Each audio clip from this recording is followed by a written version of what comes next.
Après la clôture de l'atelier de vulgarisation de la loi relative à l'eau et à ses mesures d'application tenues du 20 au 23 août 2022 à Goma, organisé par le ministère de Ressources hydrauliques et électricité en collaboration avec le gouvernement provincial du Nord Kivu.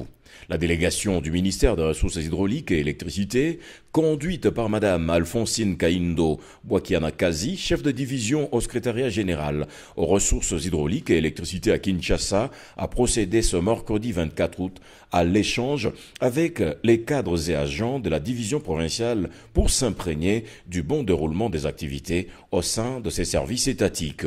À l'issue des échanges, l'émissaire du secrétariat général s'est dit satisfaite de la maximisation des recettes de l'État qui a déjà atteint 82,9% durant le premier semestre 2022, versé dans le trésor public, a indiqué Félix Mugisha, chef de division provinciale de l'énergie. Peu après, cette délégation a procédé à la visite du premier réseau autonome dans le cadre du partenariat public-privé, un ouvrage aménagé par la société Imedjibou, un partenaire du gouvernement congolais. Comme les opérateurs vont à Dubaï, à Chine, j'aurais voulu, je les sensibilise, qu'ils investissent aussi dans le secteur de l'eau, car le secteur est libéralisé. Il y a beaucoup d'innovations dans la loi relative à l'eau. Qu'ils investissent, au contraire, leur investissement sera sécurisé, car il y a les mesures d'application qui accompagnent la loi. Pour le directeur général de cette société Imedjibou, qui approvisionne la partie ouest de Goma en eau potable, c'est une occasion de pouvoir montrer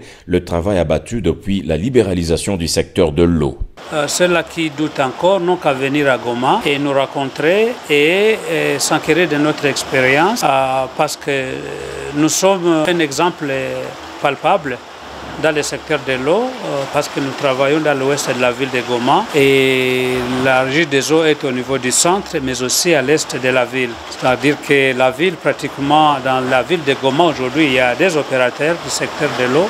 Il y a la régie des eaux d'une part et il y a la société Imedjibou. Pour le chef de division Félix Mugisha, cette visite est inscrite dans le cadre de stimuler les opérateurs économiques de la RDC qui peuvent avoir le moyen d'investir aussi dans ces secteurs de l'eau. C'est une façon de stimuler les opérateurs de notre pays, ceux qui ont les moyens d'investir aussi dans le secteur, mais aussi faire aussi un plaidoyer auprès du gouvernement qu'il y ait des subventions quand même pour les gens qui se donnent.